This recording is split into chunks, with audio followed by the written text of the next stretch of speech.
mga latay sa katawan na mula sa mga sugat ng nakaraan na hinding-hindi maghihilom gaano man kahabang panahon ang magdaan. At sa mga sandali na hindi natin inaakala ay magbabalik sa atin ang mga masasakit na alaala. Ikaw kabarangay, meron ka bang masakit na nakaraan?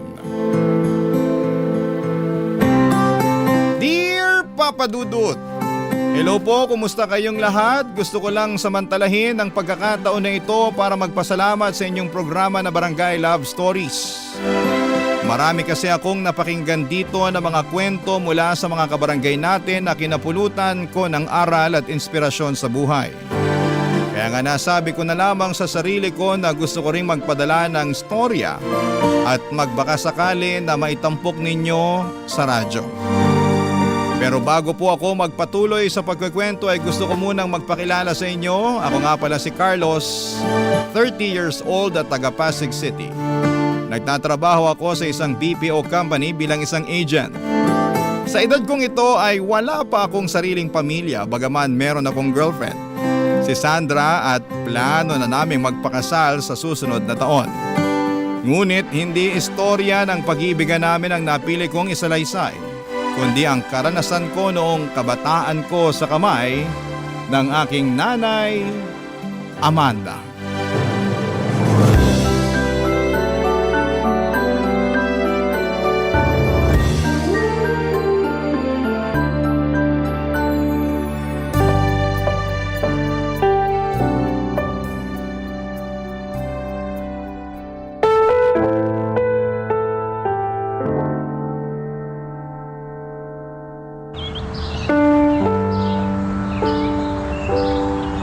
Aray ko, Nay! Aray ko, dahan-dahan lang po! Baka matanggal na yung tenga ko sa lakas ng pagkakailan nyo eh! Kung pwede nga lang tanggalin ko yung tenga mo, bakit hindi, di ba? Wala ka talagang kadalada ng bata ka? Pinahihiya mo akong nanay mo eh! Ay, sorry po, Nay! Bitiwan nyo na po ako, parang awa nyo na! Ayan! Ayan ang dapat sa'yo! Ayan pa! Ito pa! Aray! Aray ko! Tama na po! Tama na po, Nay! Masakit na po eh! Masakit? Kulang pa nga yan matapos mo akong ipahiya doon sa barangay gunggong ka! Mantakin mo! Kung matino ka ba namang tao eh, bakit ka magnanakaw ng kaning lamig doon sa karinderya ni Aling Odeng, ha? Sige nga! Hindi ko po matiis yung mga kapatid ko na kanina pa nag-iiyakan dahil sa gutom. At sumasagot ka pa talagang lintik ka! Bakit totoo naman po ah? Bakit kayo nananampal? Kung binibilan nyo na lang po sana kami ng pagkain, hindi kami magugutom. Hindi sana ako magnanakaw. Sige, sumagot ka pa. Ano, ha? Kumanda ka sa aking bata ka. Makikita mo, hinahanap mo. Diyan ka lang, ha? Hahanapin ko lang yung...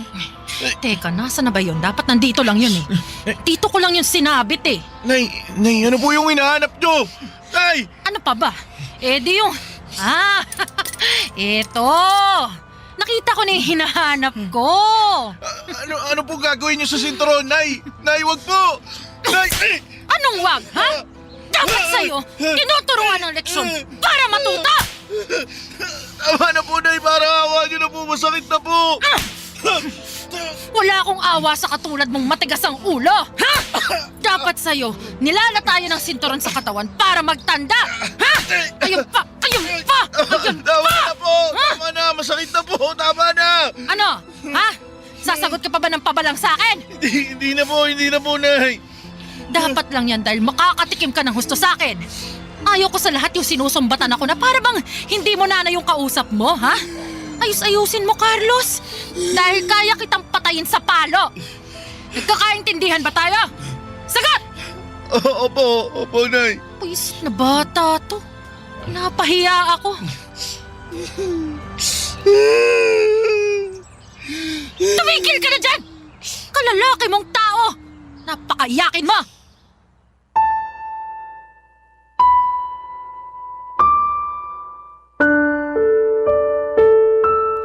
Papa Dudut, habang nagkakaedad ako at ang aking mga kapatid ay maraming pinagkait ang nanay namin sa amin.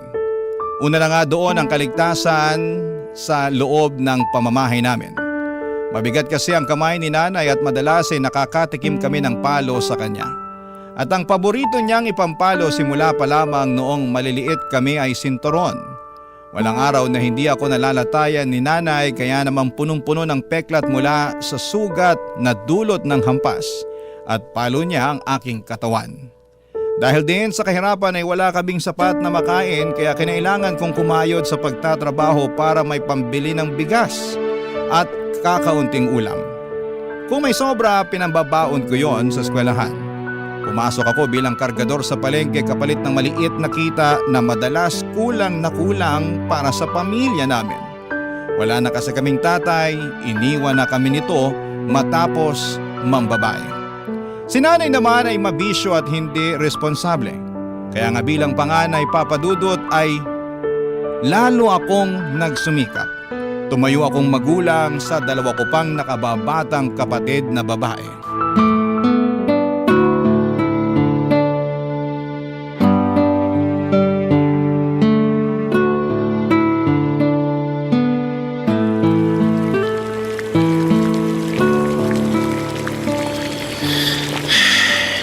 Siguradong matutuwa nito yung mga kapatid ko.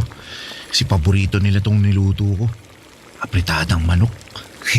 Buti na lang, binayaran na ako ni Aling Osang kanina. Nakabili ako ng ulam. Ay, tara ba? Ano ba yun? Puntahan ko na nga muna.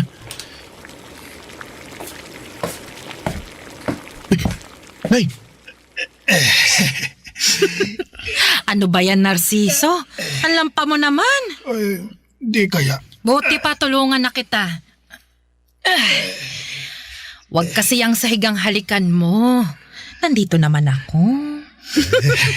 Mamaya ka sa akin. Nay, sino po yung kasama ninyo? Ay, andiyan ka pala, Carlos. Buti pa tulungan mo tong Chong Narciso mo. Dali. Huwag yung pinanonood mo lang kami dito. Ay, Narciso si Carlos, panganay ko. Oh, Carlos, ano ba? Tutulala ka na lang ba dyan o tutulungan mo ako rito? Opo. Sige po. Halika, iupo natin siya sa bangko. Opo, Nay. Nagugutom ako. Nakakaamoy ako ng mabango. Ha? Ay, oo nga no. May niluluto ka ba, Carlos? Meron po. Buti naman dahil gutom na raw ang tiyong mo. Pero para po kasi sa mga At kailan kita tinuruan maging maramot, Aber? Parang pagkain lang pinagdadamot mo pa. Hala, sige. Pumunta ka doon sa kusina at ipaghain mo kami ng tiyong mo. Nay! Huwag mo akong simangutan ng ganyan, tatamaan ka sa akin.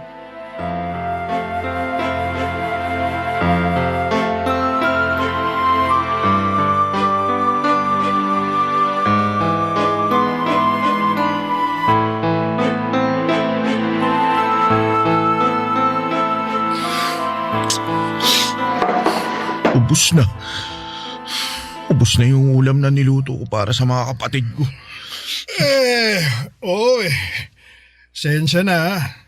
Napasarap kain ko. Di naman nasabi ng nanay mo na masarap palang magluto yung anak niya. Oo, kapag may lulutuin. Katulad ngayon. Hindi nyo man lang po ba tinirhan yung mga kapatid ko? Pati yung tinabi ko para sa kanila, kinain nyo rin eh. Aba, parang pagkain lang nanunumbat ka na. Tsaka wala pa naman dito yung mga kapatid mo Di na nila malalaman na nagluto ka. Buti pa, ibili mo na lang sila ng delata. Di naman maaarte yung mga yon. Tsaka, huwag ka nga magsasalita ng ganyan sa Chong Narciso mo. Ha? Matuto ka igalang siya dahil simula sa araw na ito, dito na siya titira sa atin. Oh, Carlos. Tama tong nanay mo. Bahay ko na rin to. Bakit po?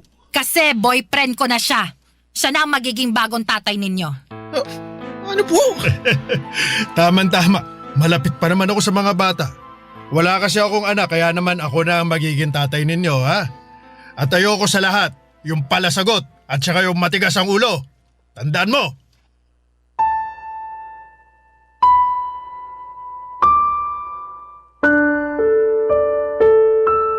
Papadudot, masama ang loob ko sa nanay namin dahil hindi niya ginagampanan ng maayos ang pagiging magulang. Na-question ko tuloy ang Diyos kung bakit sa dinami-rami ng pwedeng maging ama at ina ay sila pa ni tatay ang kinamulatan namin. Tapos hindi pa talaga nakontento si nanay dahil mas ginawa niyang impyerno ang buhay namin noong pinatuloy niya sa pamamahay namin si Chong Narciso. Hindi yun ang unang beses na nag-uwi ng lalaki sa bahay si nanay at pinakilala sa amin bilang bago naming tatay. Siguro ay panglima na si Chong Narciso dahil panandalian lamang ang mga nauna niyang karelasyon. Pero ito ang nagtagal at masasabi kong nagtiis sa ugali ng nanay namin na may pagkataklesa. Sa kabilang banda ay may pagkakapareho rin naman sila ng ugali at gawi. Tulad nga ng pagiging sugarol at pag-inom ng alak. Sobrang lungkot mga kapuso ng naging buhay namin. Bagay na nilalabanan ko. Barangay Love Stories. Barangay Love Stories. Papa Dudut, mataas ang pangarap ko sa buhay. Sa katunayan ay gusto kong kumuha ng medisina. Pero alam kong suntok sa buwan ang pangarap kong yon, lalo na sa estado ng pamumuhay namin. Kaya naman nakontento na lamang ako na marunong akong bumasa, sumulat, bumilang at nakakaintindi ng kaunting Ingles para hindi ko na hangarin pang makatungtong ng kolehiyo. Tuluyan ko nang pinagtuunan ng pansin ang pagtatrabaho para kumita ng pera. Nangarap ako na makapag-ipon para makabukod na, Papa Dudut. Gustong gusto ko na kasing umalis sa bahay namin dahil pakiramdam ko pag nanatili pa ako ng matagal doon ay masisiraan ako ng ulo. Mapagtiis akong tao. Pero hindi ko na alam kung kakayanin ko pa bang makisama sa nanay at tatay-tatayan ko. Lalo na at mukhang hindi uso sa kanila ang pagbabagong buhay. Kaya naman nagsikap ako at nagdoble kayod sa pagtatrabaho upang makapag-ipon ng pangrenta ko sa apartment. At nagawa ko naman makalipas ang ilang buwan na pagtitiis at pagtitipid, Papa Dudut.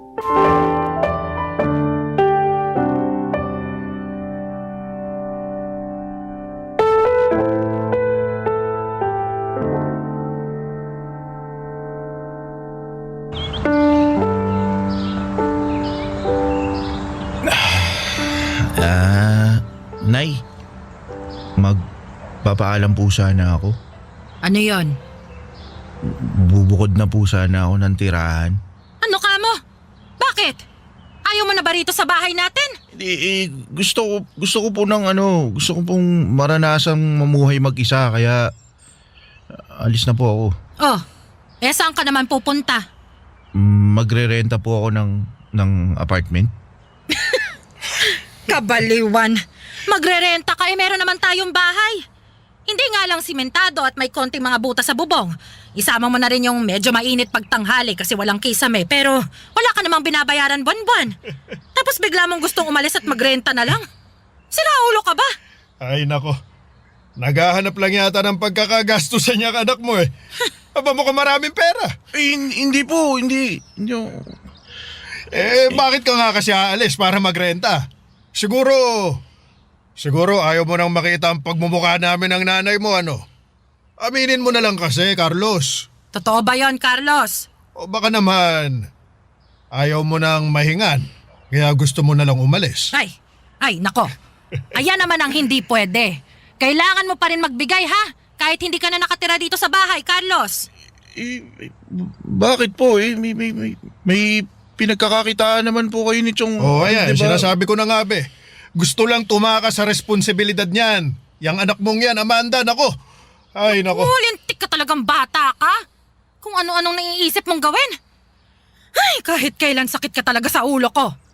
Manong pumirmi ka rito sa bahay natin at maghanap buhay na lang para may pangambag ka. Kita mong di sapat yung pinagkakakitaan namin ng Chong mo. Pa-extra-extra lang siya sa construction, di ba? Ikaw lang ang inaasahan namin na makakapagbigay ng regular. Tapos plano mo pa kaming takasan. Hindi naman po sa ganun. Anong hindi sa ganon? Sinasabi mo lang kanina na may pinagkakakitaan naman kami. Sabihin mong hindi, sasampalin ko yung bunganga mo. Sobra naman kayo magsalita sa akin, ay. Buong buhay ko tumulong ako sa pamilya natin sa abot ng mga kaya ko. Kahit nga maliit pa ako Mas ako na nga yung nagtatrabaho para may pambili tayo ng pagkain tapos kayo. Kung hindi nakatunga nga lang dito sa bayo, kaya nakikipagchismisan sa mga kapitbahay, nandun kayo sa sugalan. Aray ko! Bakit niyo po ako sinampal? Sa tingin mo, bakit? Namumuro na yung bibig mo, lumalaki kang bastos at palasagot. Amanda, gusto mo bang ako nang umupak dito sa anak mo, ha? Ayoko sa lahat yung bastos at palasagot na akala mo kung sino eh. Sige, Narciso. Turuan mo ng leksyon yung batang yan para maalala niya kung ano lang siya sa pamamahay na to. Tama. Matagal nang hindi nakakasuntok tong mga kamao ko eh. Lagot ka sa akin ngayong ungas ka. Masyado kang madaldal, Carlos, ha? Nakakarindi ka na. Ha? Chong, teka, wag po. Ano? Nay, saklolo, wag po! Papa Dudut, ilang suntok at tadyak din ang inabot ko kay Chong Narciso bago niya ako tinigilan. Dinuraan din niya ako at ininsulto. Kung ano-anong pangit at masasakit na salita ang sinabi niya sa akin dahilan para magtanim ako ng matinding galit sa kanya. Kasabay ng mga sariwang pasako sa katawan ng pagkirot ng mga nagdaang latay mula sa sinturong ginamit ni nanay sa panghampas sa akin noong araw. Kaya nga kahit na malaki na ako noon ay malaki rin ang takot ko sa sinturon. Pag nakikita ko kasi ang bagay na yon ay naalala ko ang masakit at masamang nakaraan ko simula pagkabata. Bukod doon ay malaki din ang takot ko kay nanay, kaya 5 buwan ding naantala ang plano kong bumukod. Ngunit natuloy din ang pag-alis ko sa bahay namin at kahit na nakakatakot mamuhay ng mag-isa, kinaya ko at nagsikap ako na magpatuloy sa araw-araw. Doon ako nakapasok sa BPO sa tulong ng kaibigan ko at masasabi ko na kahit papaano ay umasenso ang buhay ko. Nagpapadala pa rin ako ng pera kina nanay para meron silang panggastos. Pero hindi ko sinabi sa kanila ang kinakaroonan ko dahil ayoko na matunton pa nila ako. Kaya lang makalipas ang 6 na buwan ay may inamin sa akin ang kapatid ko na ikinagulat ko ng husto. Papa Dudut.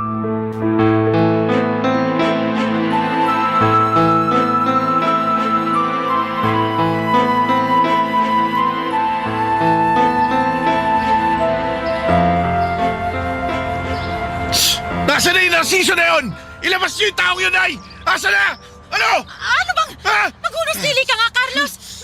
Bakit ka ba nagwawala? Tinanong niyo pa talaga kung bakit? Sa bagay, wala kayong alam o baka naman alam ninyo kung bakit pero wala lang kayong pakialam. Ano ba kasi yon? Asa na yung lalaking yun? Ilabas niyo siya, Nay! Wala rito si Narciso. Umalis siya. Ilang araw na rin. Hindi pa siya umuuwi. Ewan ko nga kung bakit eh. Ano bang kailangan mo sa kanya, ha? Bakit mo siya hinahanap? Malaki yung atraso sa akin ng taong yun. Ano nga ang ginawa sa'yo ni Narciso? Sa akin wala, pero sa kapatid ko meron. Pero dahil wala kakayahan yung kapatid ko na pagbayarin ang hinayupak na yun, ako na lang ang gagawa nun para sa kanya. Ha? Ano bang sinasabi mo? Bakit hindi mo na lang ako diretsuhin? Pinagsamantalahan ang kinakasama niyong yun yung kapatid ko, Nay. Ano ka mo? Huwag niyo sabihin, hindi niyo alam yun. Hindi ko talaga alam. Wala namang sinasabi yung kapatid mo sa akin, kaya... Paano magsasabi yun sa inyo? Kulang na nga lang kalimutan nyo ng mga anak nyo kami. Sa sobra-sobrang pagmamahal nyo dun sa lalaking yun. Diba? Diba mas kinakampihan nyo pa siya kaysa sa amin? Huwag nyo sabihin hindi. Ako mismo naranasan ko noon nung nandito pa ako. Alam nyo kasalanan nyo kasi talaga to eh. Ano? Bakit ko naman to naging kasalanan? Kasi kayo yung nagpatuloy sa lalaking yun dito sa pamamahay natin. Mas inunan yung lumande kaysa magpakananay sa mga anak nyo. Sumusobra ka na sa mga pinagsasabi mo sa akin, ha? O bakit? Ako pa talaga yung sumusobra eh. Kumusta naman kaya kayo? Hoy, ako pa rin ang nanay mo, ha? Kaya wala kang karapatang bastusin ako ng ganyan. At kayo, may karapatan na pabayaan kami simula pagkabata. Hindi dapat ganun yung nanay, di ba? Sa pagkakaalam ko, ang nanay dapat responsable, mapagmahal at gagawin ng lahat, maprotektahan lang ang anak niya. Pero hindi. Kabaliktaran kayo lahat ng mga magaganda at mabubuting katangian na sinabi ko. Yung inyo kasi, pangit at masama. Kaya kasalanan nyo kung bakit napahamak yung kapatid ko eh. Humanda kayo kasi papakulong ko rin kayo. Bakit kasama ako? Carlos naman, huwag mo namang gawin yun. Nanay mo pa rin ako eh. Parang awa mo na, Carlos. Maawa ka naman sa akin. Ayoko mabulok sa bilangguan. Ano maawa?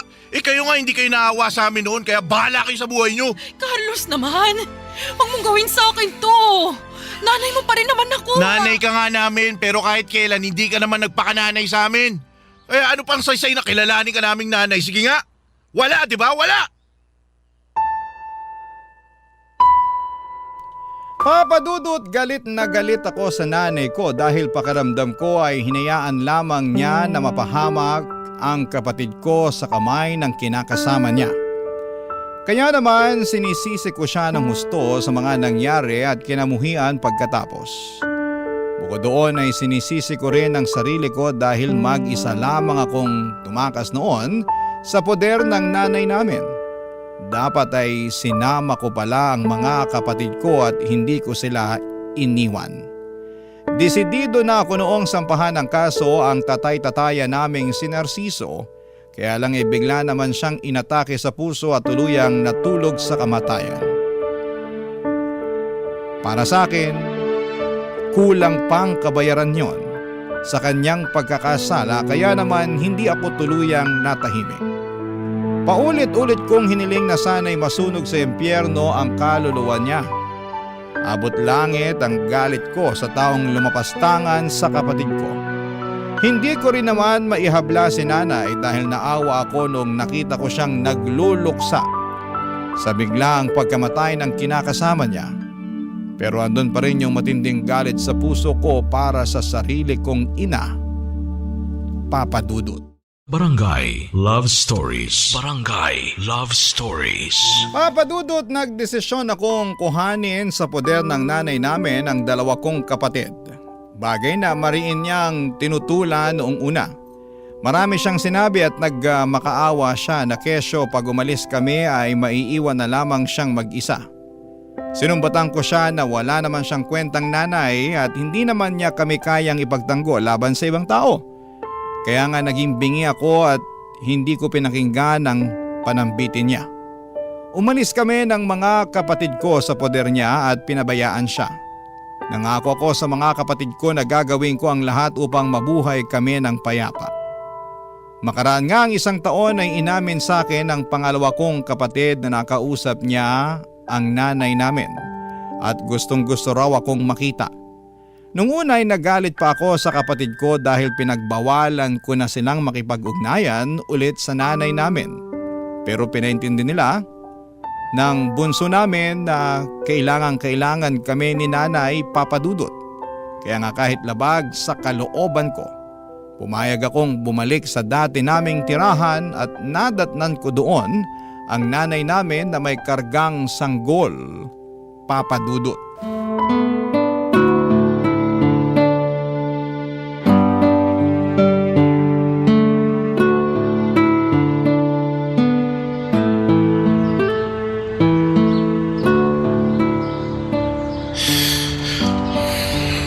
Nay, Carlos anak!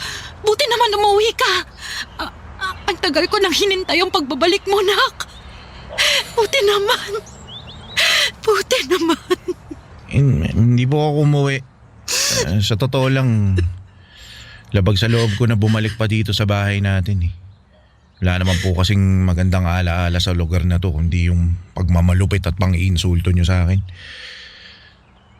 Masaya na po kami ng mga kapatid ko na mabuhay ng malayo sa inyo. Alam ko, at tama naman talagang ginawa ninyo. Yung iwan ako kasi hindi ako naging mabuting ina sa inyo. Yung totoo, simula nung umalis kayo ng mga kapatid mo napagtanto ko ang mga pagkukulang ko. At walang araw at gabi na hindi ako umiiyak at nagsisisi sa mga kasalanan ko sa inyo, anak. Lagi kong dasal sa may kapal na sana isang araw umuwi kayo rito sa bahay natin.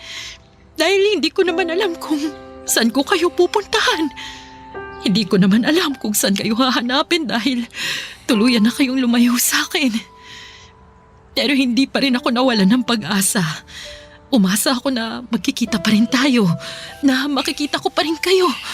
Kaya nga, araw-araw kong inaabangan ng mga kapatid mo sa eskwelahan nila Gusto ko kasi sana kayong makausap, anak. Gusto ko kayong makita. Para saan pa? Di ba pinabayaan nyo na kami? Noon pa man parang ayaw nyo na sa amin kasi pabigat lang kami sa inyo eh. Tapos ngayon na umalis kami, nagpakalayo-layo. Tsaka nyo kami biglang gusto makita. Mahanap. Para para humingi na kapatawaran. Nay, wala na ring saysay. Wala na, Nay. Alam ko naman yun pero gusto ko pa rin subukan. At saka nakakahiyaman pero nangangailangan din kasi ako ng tulong eh. Wala naman akong malapitan. Wala akong mahingan.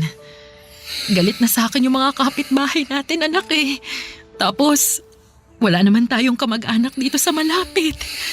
Eh kung ako lang naman kaya ko namang tiisin eh. Yung hirap, yung gutom, yung pag-iisa, kaya kong tiisin lahat yun. Pero kawawa yung anak ko eh. Kawawa yung kapatid ninyo. Kawawa yung anak nyo. Kapatid namin. Oo. Ang baby na to. Kapatid ninyo ang baby na to, Carlos. Nung namatay si Narciso, tsaka ako lang nalaman na nagdadalang tao pala ako. At nakuha nyo pa talagang magluwal ng bata sa mundo na papabayaan nyo lang naman din. Di ko naman ginusto ito eh. Ilang beses, Carlos. Ilang beses ko nga naisip na ipalaglag na lang tong kapatid ninyo eh. Kaya nga kinakain na ako ng konsensya. Tinatalaban pa pala kayo nun? Carlos naman. Alam ko na malaki ang pagkakasala at pagkukulang ko sa inyo ng mga kapatid mo. Lalo na sa'yo. Dahil pinakargo ko sa'yo noon ang responsibilidad ng pagiging isang magulang. Pero wala naman akong naalala na tinuruan kitang maging masama ah.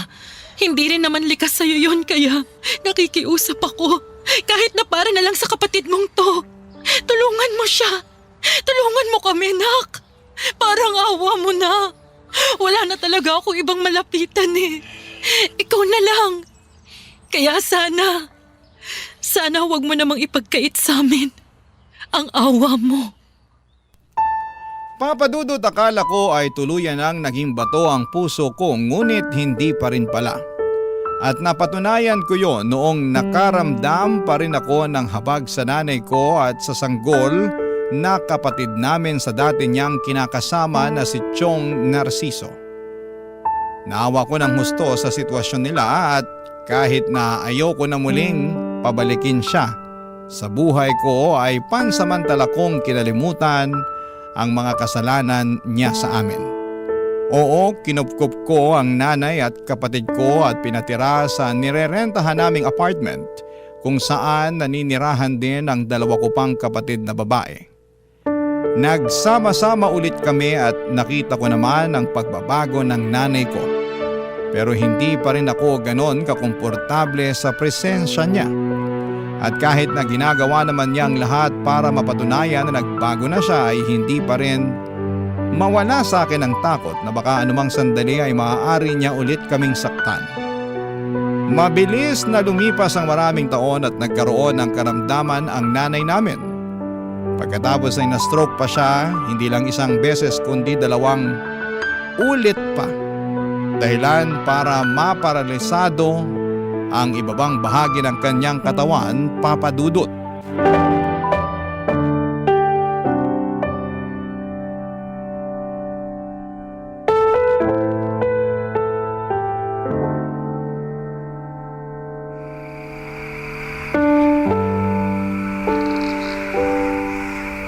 May masakit po ba sa inyo, Nay? Meron. Pero hindi katawan ko. Kung tutuusin wala na nga akong maramdaman sa katawan ko. Hindi ko na maigalaw. Hindi ko na mailakad. Baldado na ako, anak. Po kayo mag-alala kasi naghahanap naman ako ng pwedeng mag-therapy sa inyo eh. Yung home base para hindi na kayo mahirapan. May kaibigan ako na na-stroke din yung nanay niya pero pagkatapos naman ng mga gamutan tsaka ng therapy, nakalakad naman ulit. Pero gagastos ka pa eh. Ayoko naman nun.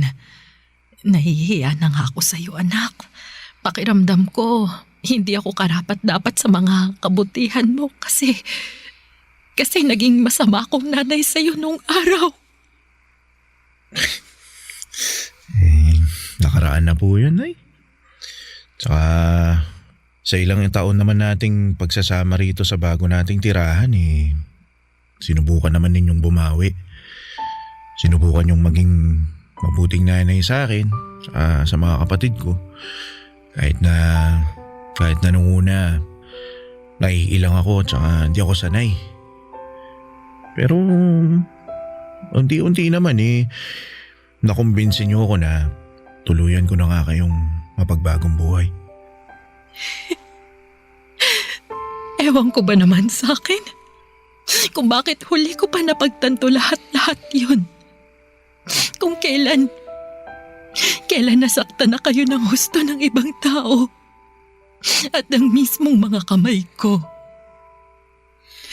Sa tuwing nakikita ko yung mga peklat ninyo sa katawan, dulot ng mga latay ng sinturo na hinahampas ko sa inyo nung araw natutulog ang puso ko.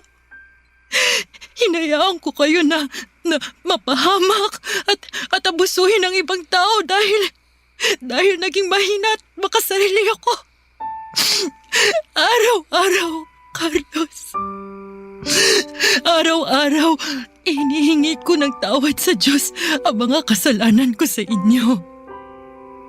At ngayon na may sakit na ako, pakiramdam ko, ito na yun. Ano pong ibig niyong sabihin? Ito na yung kabayaran ko sa mga kasalanan ko sa inyo. Ang tuluyan ng mawala sa mundong ito.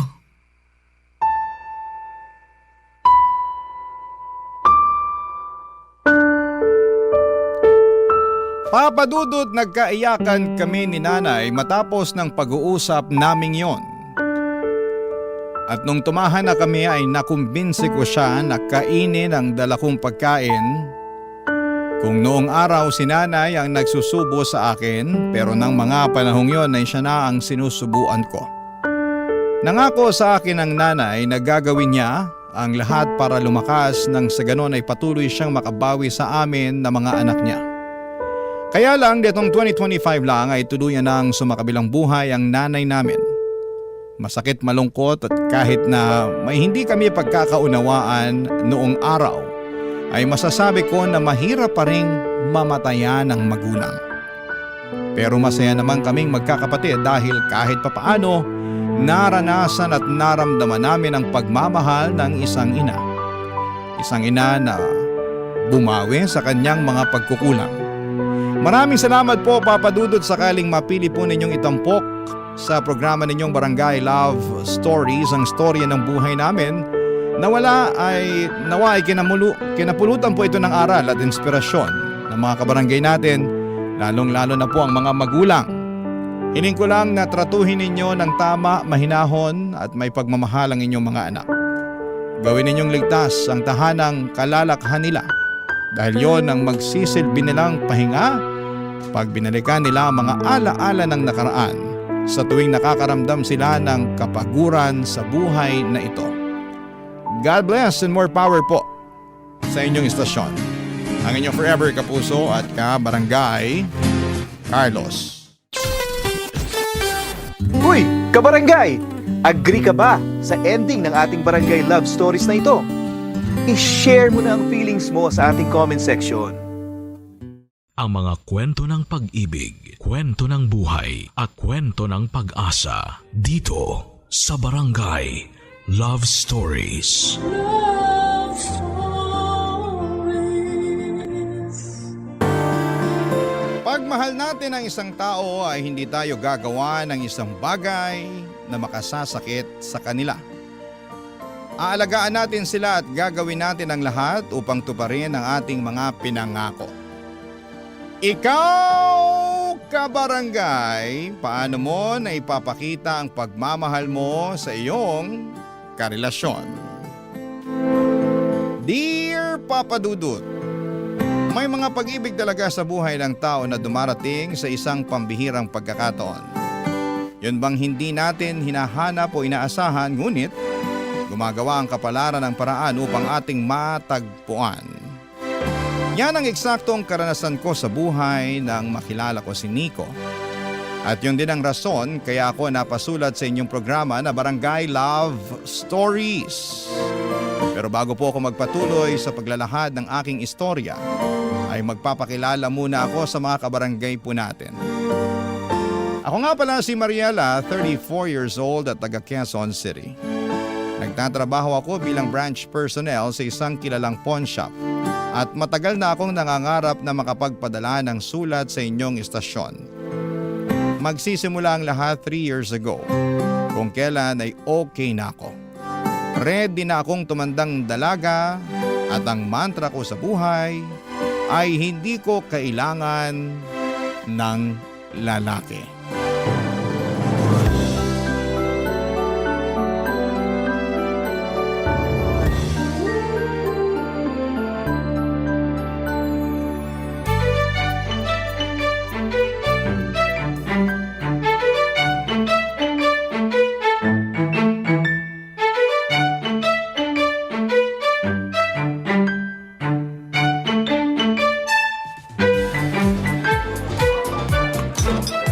Alam mo, buti pa. Ano? Umalis ka. Ha? Saan naman ako pupunta, gaga nitong... Gaga ka rin pero dun sa sa dance floor. Sige na, sumayaw ka. Go. Igalaw mo yung katawan mo. Para mawala ang pagiging tensyonado. Enjoy the night. Ubusin ko lang tong iniinom ko tapos sunod ako sa'yo. Ha? Uy, sure ka? Mamaya, umiska po ka na lang dyan bigla kasi tinatawagan ka na ng jowa mo para mag-check-in. Hoy, shut up. Huwag ka na maraming ebas dyan. Sige na, sayaw na. Go, girl. Enjoy the music. Alam ko kanina mo pa bet na bet magwala sa dance floor. Sige na nga, ito na, ayan. Uy, sumunod ka, ha? Kung hindi, lagot ka sa akin. Oo, susunod ako. Sige na, go na. Bye. Okay. Teka, okay na siguro tong pwesto ko, no? Sakto, ang ganda ng music. Nakakaganda sa bayan. Ay! Naku, pasensya ka na, miss. Halika, tulungan na kitang tumayo. Akin na yung kamay mo, alalayan na kita. Salamat. Nasaktan ka ba? Hindi naman, pero nagulat lang ako. Pasensya na ulit ha, matao kasi kaya hindi kita napansin. By the way, ako nga pala si Nico. Ikaw, anong pangalan mo? Ha? Sabi ko, anong pangalan mo? Ako nga pala si Nico. Ako nga pala yung future girlfriend mo. Ano? I mean, Mariela. Mariela ang pangalan ko. Nice to meet you, Mariela.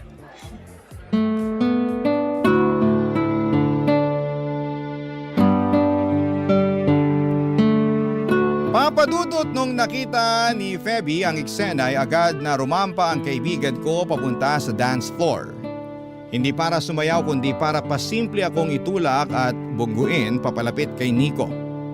Good catch na raw kasi ito, guwapings at mabango. Con todo iwas naman akong madikit sa lalaki na noong ko pa lamang nakilala kesyo natatakot ako na baka meron itong kasamang girlfriend na nasa paligid at pag nakita kami ay bigla na lamang akong sabunutan at iskandaluhin. Pero sa awa naman ng Diyos ay wala naman. Bago kami naghiwalay ni Nico ay kinuha niyang number ko at tinext ako. Doon na nagsimula ang aming komunikasyon. Foreigner si Nico pero lumaki siya sa Pilipinas kaya marunong siyang magtagalog. Masasabi ko na gwapo, matangkad, makisig at malakas ang apil niya. Hindi nagtagal ay niyaya niya akong lumabas para makipag-date. Tapos ay nasundan pa yon ng marami pang date hanggang sa nagtapat na siya ng pag-ibig niya sa akin. Nung naging kami, masasabi ko na isa yon sa mga pinakamasayang sandali ng buhay ko.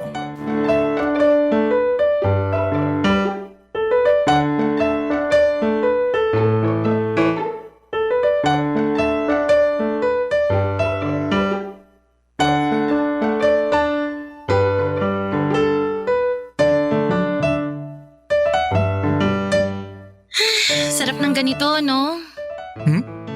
Yung magkasama lang tayo rito sa apartment ko. Nakahiga ka sa lap ko habang nanonood tayo ng paborito nating movie. Ganun. Oo nga eh. Nakaka-relax talaga. Alam mo, sobrang saya ko pag magkasama tayo. Ako rin naman. Tsaka kahit na nakakaisang taon na tayo, pakiramdam ko kahapon lang tayo nagkakilala. Talaga? Paano mo nasabi? Paano ba? Yung intensity, yung dating ng mga feelings ko kapag kasama kita, katulad pa rin nung nararamdaman ko nung unang beses na nagkakilala tayo. Nung nabunggo kita sa dance floor? Oo. Alam mo, ang totoo, kahit na nasaktan ako ng slight dun sa pagkakaumpog ko kinilig naman ako kasi gwapo-gwapo mo. Kahit kailan napakabulera nitong girlfriend ko. Uy, di kaya yun bola. Alam ko naman. Siyempre, nagbibiro lang ako. Pero, ako rin naman. Ano yan? Na habang tumatagal tayo, mas nadadagdagan yung pagmamahal ko sa'yo. Kumbaga, corny man pakinggan pero araw-araw kitang minamahal. Lalong minamahal. Ikaw yata yun ang bobola sa atin Uy, hindi kaya. Nagsasabi lang ako ng totoo. Naniniwala naman ako. Ramdam ko kaya na mahal mo ko. Aba dapat lang dahil para sa akin, ikaw na ang babaeng nakikita ko na makakasama ko hanggang mangulubot tayo. Grabe naman yung mangulubot. Pero kailan mo ko planong ipakilala sa pamilya mo? Ha? Paano naman napunta dyan yung usapan? Wala lang. Natanong ko lang kasi kung ako na yung babae na nakita mo na makakasama mo hanggang mangulubot tayo, ibig sabihin may plano ka ng pakasalan ako, tama? Tama. Pero bago tayo magpakasal, kailangan muna nating hingi ng approval ng mga magulang natin, di ba? Okay ka na sa pamilya ko, approve ka na kina mama at papa, pati sa mga kapatid ko. Sama mo na yung mga alaga naming aso at pusa, di ba? Pero ako ba? Tingin mo, approve kaya ako sa parents mo? Tingin ko naman, oo. Kahit na pinay ako? Ah, Pero baka magbago pang mga isip nila pag nakilala nila ako. Kaya sana ipakilala mo na ako sa kanila. Paano naman may panahon pa sila para magustuhan ako? Plano ko naman talaga yun, babe. Pero dumidiskarte pa ako Naniniwala naman ako na magugustuhan ka nila. Na ikaw ang makakapagpabago ng puso na nakatali na sa tradisyon namin. Pero babe, kailan nga? Kailan mo ko planong ipakilala sa kanila? Ayokong mangako pero gagawin ko ng paraan. Babe, may tiwala ka naman sa akin, di ba? Oo naman, meron. Siyempre, boyfriend kita. Yun, kaunting tiis na lang muna, babe. Makakatsyempo rin ako, okay? Ang mahalaga, magkasama tayo ngayon.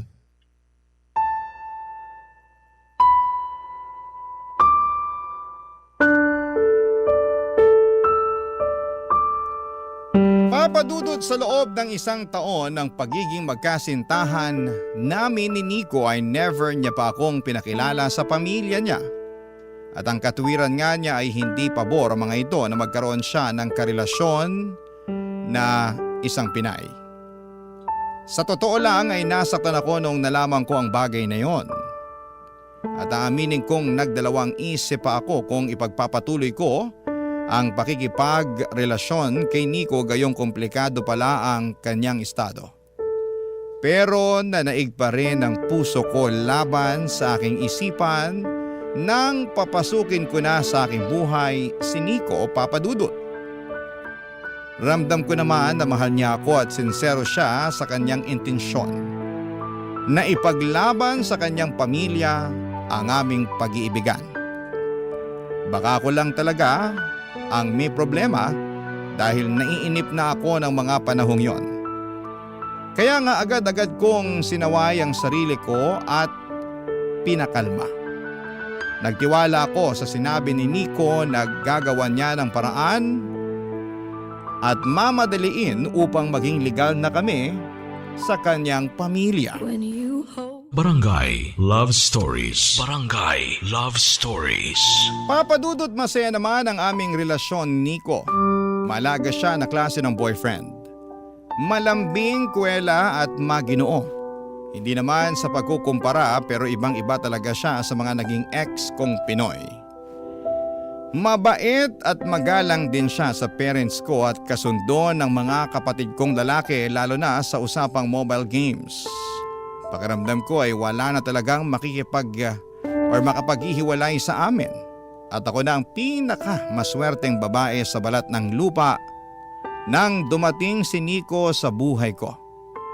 Kaya nga nangako ako sa aking sarili na alagaan ko ang relasyon namin. Sa abot ng makakaya ko. At inuunawa ko ang pagkakaiba ng pamilya ko sa pamilyang kinalakhan ni Nico. Umaasa ako na balang araw ay makikilala ko rin ang mga magulang at kapatid niya dahil mahalaga sa akin ang bagay na yon. Gusto ko na kagaya ng pamilya ko ay matanggap din ako ng pamilya ni Nico. Mabilis na lumipas ang 2 taon ng aming relasyon. At hindi pa rin natupad ang pangako ni Nico na ipapakilala niya ako sa kanyang pamilya, Papa Dudut.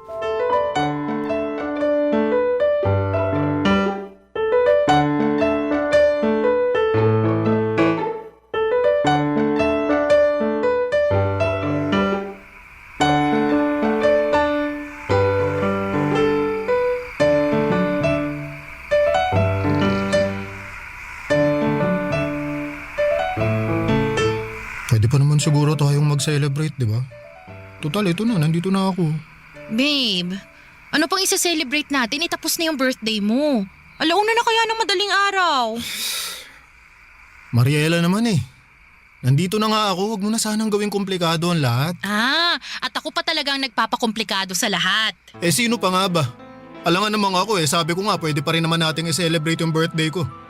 Ikaw lang naman yung may ayaw kasi kamo, ibang araw na ngayon. Bakit? Totoo naman ah. Alam mo nakakasama ka na ng loob.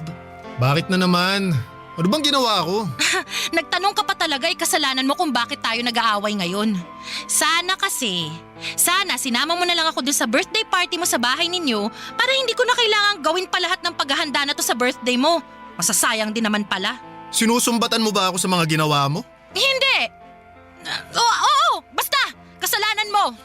Ay, nasasabi mo lang yan kasi emosyonal ka ngayon. Meron naman akong dahilan para maging emosyonal, di ba?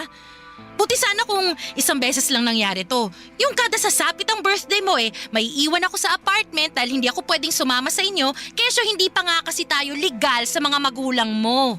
Eh anong gusto mong gawin ko, ha? Isama ka kahit bawal? Sabi mo gagawan mo ng paraan.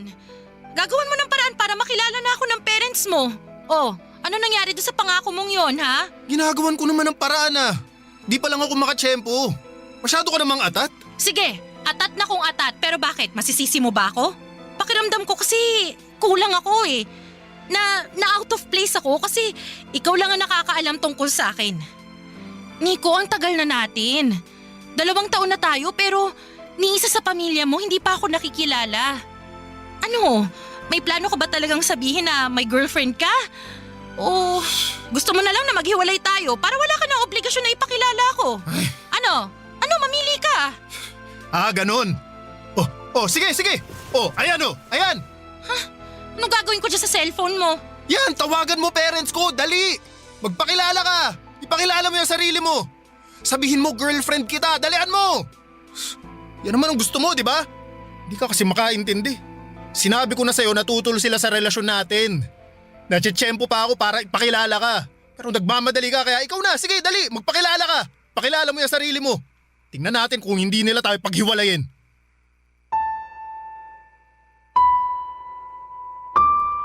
Papa Dudut, sumama talaga ng husto ang loob ko kay Nico.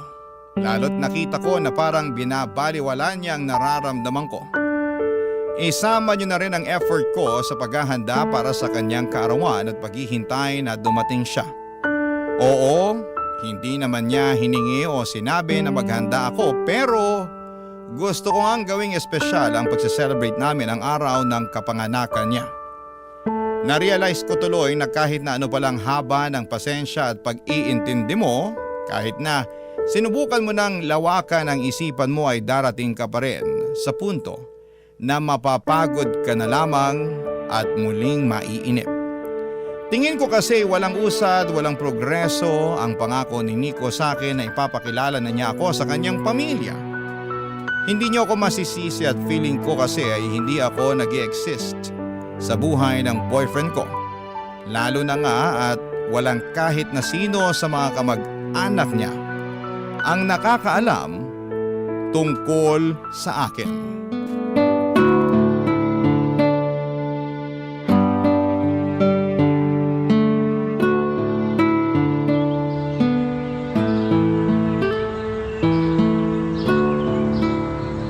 Anak ka ng... Until now, hindi ka pa rin pala niya napapakilala sa pamilya niya? Ganun na nga. Tapos ayun, nag-open up ako sa kanya tungkol doon. Tapos nagalit siya. Sinabihan pa ako na atat. Eh di nagalit din ako. Nakaka-offend kaya. Sinabihan ko siya na mamili siya. Ipapakilala niya ako sa pamilya niya o magbe-break kami. Tapos? Ayun, binato niya yung cellphone niya sa akin. Tawagan ko raw yung parents niya at ipakilala ko yung sarili ko. Eh, sira ulo pala yan eh. Pero ano, ginawa mo ba? Siyempre hindi. Natatakot kasi ako dun sa sinabi niya na paghihiwalayan daw kami ng parents niya. Alam ko naman daw na di sila pabor sa relasyon namin. Na tumitsyempo lang siya para maipakilala ako. Pero nagmamadali raw ako masyado. Girl, 2 taon na kaya kayo, kaya may karapatan ka ng magmadali. Yun na nga. At saka, Tsaka ano pa? May iba pa? Sige na, ibira mo na, sabihin mo na ano ba yan? hindi lang naman yun yung issue ko sa kanya eh. Marami pa, katulad na lang nung na hindi niya ako pinapost sa social media niya. Sa kahit anong social media account niya, wala. Ay hala. Girl, iba na yan. Ang katwiran niya raw, di lang daw siya pala post pero nung stino ko yung account niya, nakita ko doon na may album pa nga siya sa mga naging ex-girlfriend niya eh. Tapos, alam mo yun, yung kada birthday nila, may pa-edit pa siya na long message. Pero yung sa akin, ni simpleng happy birthday na caption, wala talaga. Hindi kaya sadya yan ng Nico na yan ha? Kasi ayaw niyang malaman ng mga friend niya sa social media na may girlfriend siya. In short, tinatago ka niya. Hindi naman siguro gagawin yun ni Nico. Gaga! Anong hindi? Halatang halata naman sa galawan niya. Naku, alam mo kung ako sa'yo, maalarma na ako. Abnormal na yan, hindi ganyan ang boyfriend. Girl, magduda ka na. Baka may tinatagong baho yung jowa mo. Eh di ba masyado siyang masikreto? Hindi ko tuloy maiwasang magduda dyan. Papadudod, ayaw ko na sanang i-entertain sa isipan ko ang mga pinagsasasabi ni Feby tungkol sa galawan ni Nico. Pero masama ba akong girlfriend kung hindi ko mapigilan? Naiiyak na lamang talaga ako habang pinakikinggan ang pang-real talk ng kaibigan ko. Ang sakit-sakit sakaling totoo lahat ng mga sinasabi niya. Hindi pa ako handang maging single noon dahil sobrang mahal ko po si Nico Papadudot.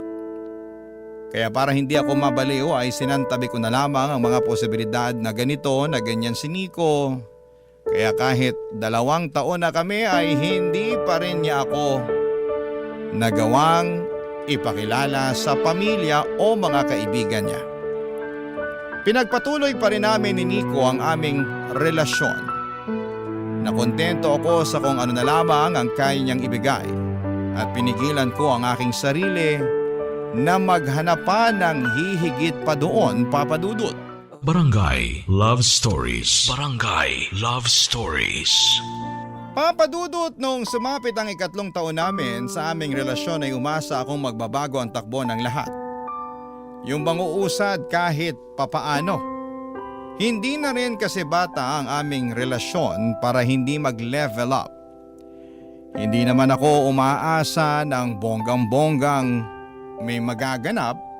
Ang gusto ko lang ay katulad pa rin ng matagal ko nang gusto 2 years ago. At yun ang mapakilala ako ni Nico sa kanyang pamilya. Kaya lang parang hindi na yata mangyayari yon dahil napansin ko na lamang na tumigil na si Nico na mag-effort na mangyari ang mga bagay na yon. Hindi na kasi niya nababanggit kapag tinatanong ko siya. Iniiba rin niya ang usapan. Tapos nararamdaman ko na lang na hindi na siya ganong kalambing. Para bang may nagbago sa kanya na hindi ko mawarian ng mga panahong yon. Aminin ko sa inyo, Papa Dudut, na natakot po ako. Baka yun na kasi yung tinatawag nilang 3-year itch sa isang relasyon kung saan ay sumasapit yung pagkabagot, yung walang pag-usad at nagsisilabasan ng iba't ibang problema ninyo sa isa't isa. Dahil tapos na ang honeymoon phase ng inyong pakikipagrelasyon.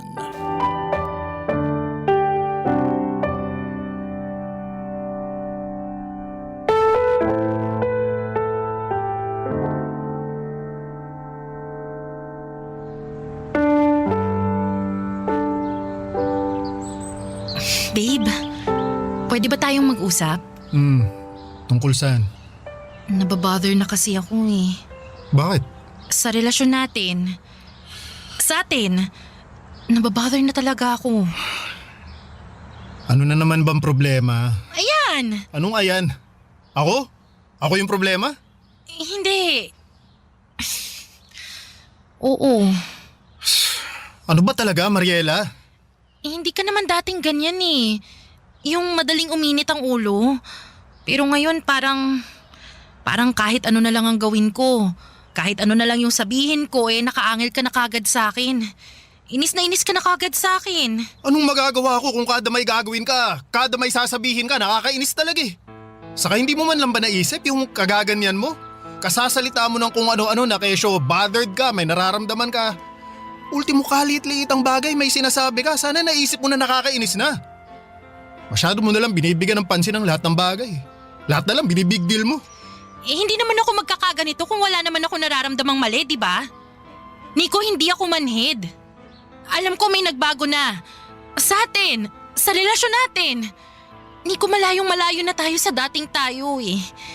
Ewan ko ba kung kailan nag-umpisa to, basta napansin ko na lang, kaya nga kinakausap kita ngayon. Gusto kong malaman kung mahal mo pa ba ako. Kung ano pa bang plano mo sa relasyon natin. Kasi kung tatanungin mo ako kung mahal kita. Oo pa rin ang sagot ko. Sorry, pero nagsinungaling ako. Ha? Nagsinungaling ako sa'yo nung sinabi ko na ikaw na yung babaeng nakikita ko na makakasama ko sa pagtanda. Kasi mukhang hindi na mangyayari yun.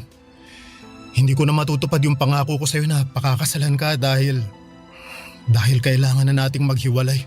Ha? Ano bang pinagsasasabi mo? Mabigat sa akin na gawin ang bagay na to pero wala akong magawa. Naiipit ako sa sitwasyon na wala akong kawala eh. Nico, alam mo hindi ito yung panahon para bigyan mo ako ng bugtong. Bakit hindi mo na lang ako diretsuhin, ha? Bakit ka bigla makikipaghiwalay? Mariela, pinagkasundo ako ng pamilya ko sa ibang babae. Ano? At kailangan kong magpakasal kasi kahilingan yun ng mama ko na may sakit sa puso. Gusto niya na bago siya mawala, makita niya akong kinakasal. At pumayag ka naman. Wala nga akong magawa at wala rin akong kawala, di ba? Tradisyon na yan ng pamilya ko. Ayoko namang biguin ng mama ko. Ayoko na hanggang hukay madismaya siya sa akin. Ayokong isumpa niya ako kasi sinuway ko yung utos niya kaya pasensya ka na, Mariela. Papadudot, sobrang sama ng loob ko nang sabihin sa akin ni Nico ang bagay na yon. Pinaasa lamang niya ako at sinayang ang oras ko. Buong akala ko ay siya na talaga ang lalaking makakasama kong tumanda, ngunit bigla na lamang naglaho na parang bula sa kawalan ng pangako niyang yon. Ang sakit-sakit din na malamang ikakasal na siya sa iba at hindi po sa akin. Wala na ako nagawa kundi ang umiyak na parang wala ng bukas nang makipaghiwalay sa akin si Nico. Para akong masisiraan ng ulo ng mga panahong yon. Nung iwan ako sa bahay ng ex ko na walang lingon-lingon ay halos hindi ko kayanin. Kaya agad kong tinawagan si Feby para damayan ako. To the rescue naman ang kaibigan ko at agad akong pinuntahan sa apartment para samahang humagulhol at magalit sa dati kong kasintahan. Isang linggo ang mabilis na lumipas at hindi pa rin ako okay. 3 araw din akong nag-leave sa trabaho para magmukmok. Pero dahil hindi naman ako mayaman, kinailangan ko nang pumasok para kumayod. Buti na lamang at nandyan si Feby, lagi niya akong nililibang at dinedistract para hindi ko maisip na broken-hearted ako. Tuwing weekend ay nakaugalian na naming gumala at sumubok ng mga bagong restaurant sa QC at isang araw ay nakita ko na lang si Nico na papalabas sa isang motel. May kasama po siyang babae na mukhang walker ayon sa kaibigan ko. Tapos ay ganoon na lamang ang gulat namin nang makita naming nakipaghalikan pa si Nico sa naturang babae bago niya ito pinasakay ng tricycle.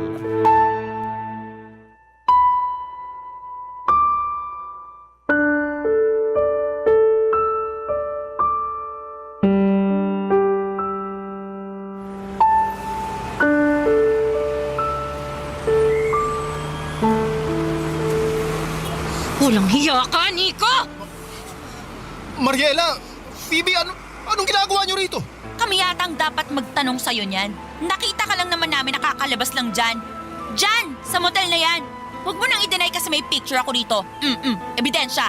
Bukod doon, nakita ka rin namin na may kasamang babae na mukhang bayaran. At hinalikan mo pa nga bago mo pasakay ng taxi. Akala namin ikakasal ka na. Di ba bawal yung ginagawa mo? O baka naman dun ka sa babaeng yun ikakasal. Tama ba? Siyempre hindi, no? Nakilala ko lang yun kagabi sa... O di huling-huli ka nga! Malandi ka talagang lalaki ka!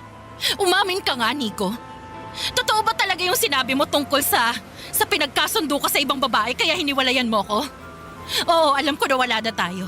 Pero may karapatan pa rin akong malaman ng totoo, di ba? Lalo na't gabi-gabi kong sinisisi ang sarili ko na baka kasalanan ko talaga kaya nasira ang relasyon natin. Na baka sumobra ako. Na baka naging mapaghanap ako, ganun. Oo nga, deserve na kaibigan ko na malaman ng totoo. Ay, nako! Dami nyo namang arte. Ganyan ba talaga kayong mga babae? Masyado kayong emosyonal, wala naman sa lugar. Anong sinabi mo? Tinatanong ka na maayos ng kaibigan ko kaya sumagot ka na maayos. O baka naman gusto mong makita ang isa pa naming ugali. Gusto mong makita kung paano kami maging bayolente, ha? Ha? Ha? Ano? Phoebe, tama na. Huminahon ka lang. Hindi! Ang hirap eh! Sira ulo tong ex mong tukmol na to eh! Nanggigigil ako patikimin ang flying kamao ko eh! O ano? Sasagot ka ba? Masusuntok kita! Ay, oo na. Sige na. Amin na ako para manahimik na kayo. Pagkatapos nito, talo-talo na tayo, ha? Kanya-kanya na ulit, okay? Baliw! Phoebe, please. Sige na. Magsalita ka na, Nico. Ay, nako. Paano ba to? Dami nyo kasing arte, pero sige, aamin na ako. Hindi totoo yung sinabi ko sa'yo na pinagkasundo ako ng parents ko sa ibang babae para magpakasal. Wala yun. Imbento lang yun kasi gusto ko nang makipaghiwalay sa'yo. Alam ko na hindi ka kasi papayag, lalo sabi mo pa nun, mahal mo pa rin ako. Pero hindi na kasi kita mahal, Marielle. Ay, mali. Hindi naman talaga kita minahal. Sakto lang, masaya lang ako kasi nandyan ka. Pinapansin mo ako, inaasikaso. Pinatutuloy sa apartment mo pag kailangan ko. Pero wala naman talaga akong planong makisama sa'yo tapos pakasalan ka pa kaya? Yun din ang rason kaya hindi kita maipakilala sa mga magulang ko. Tsaka wala na rin naman talaga akong mga magulang. Ulila na ako simula pagkabata at tsaka wala rin akong mga kapatid. Sino yung ano? Sino yung mga nasa picture na pinakita mo sa akin na sabi mo pamilya mo? Wala yun, kinuha ko lang yun sa internet. Hindi ko naman nakalain na mapapaniwala ka. Na mauuto kita kaya sinakyan ko na lang. Pinangatawanan ko na lang. Walang yakang pala talaga eh! Ha? Aray ko! Ha? Aray! Kapal Ang na mukha sakit mo! na- Uy! Ano ba? Kapal na mukha mo! Sakta na kaibigan ko! Loko-loko to? Phoebe, Phoebe, tama na. Hindi! Anong tama na? Kulang pa nga yan sa mag-asawang sampal na binigay ko sa siraulong yan dahil sa ginawa niya sa'yo. Hoy, Nico! Ang kapal naman ng mukha mo na paglaruan ng damdamin ng kaibigan ko? Eh, para ko na yung kapatid tapos sasaktan mo lang? Ha? Napakalandi mong lalaki, kakapal mo! Tama si Phoebe! Napakalandi mo! Napakasama mo, manloloko ka, manggagamit ka! Buti na lang talaga! Buti na lang talaga naghiwalay na tayo!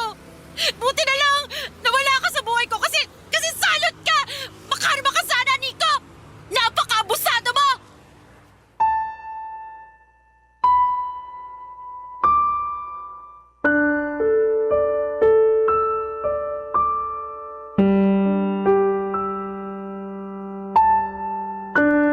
Papadudot, isa lang ang masasabi ko, ang kapal na mukha ni Nico na paikutin ako. Napaniwalain ako sa drama niya at bilugin ang ulo ko. Ako naman ay masyadong naniwala at naging utu-uto kaya nahulog ako sa patibong niya. Nakakapagsisi na nagsayang lamang ako ng 3 taon kasama ang huwad na katulad niya, pero pinagpapasa Diyos ko na lamang ang karma na pupwedeng ihatol sa kanya, Papadudot. Sa kasalukuyan ay nagmo-move on pa rin ako. Masasabi ko na marami akong aral na natutunan sa karanasan kong ito. May mga araw na nakakausad ako pero may mga gabi rin na bumabalik pa rin sa umpisa ang lahat. Gano'n naman ang paghilom, hindi ba? Hindi diretsong daan, lubak-lubak. Maraming liko at kung minsan ay nakakaligaw. Pero naniniwala ako na makakausad ako at magiging maayos din ang lahat. Hanggang dito na lamang po ang sulat ko, Papadudot. Maraming salamat sakaling mapili po ninyong i-area ang istorya ko sa Barangay Love Stories. God bless and more power sa inyong istasyon. Ang inyong forever kapuso at ka-barangay, Mariela. O ikaw, kabarangay, kumukulo rin ba dugo mo? Pwede kang mag-iwan ng comment sa ating comment section.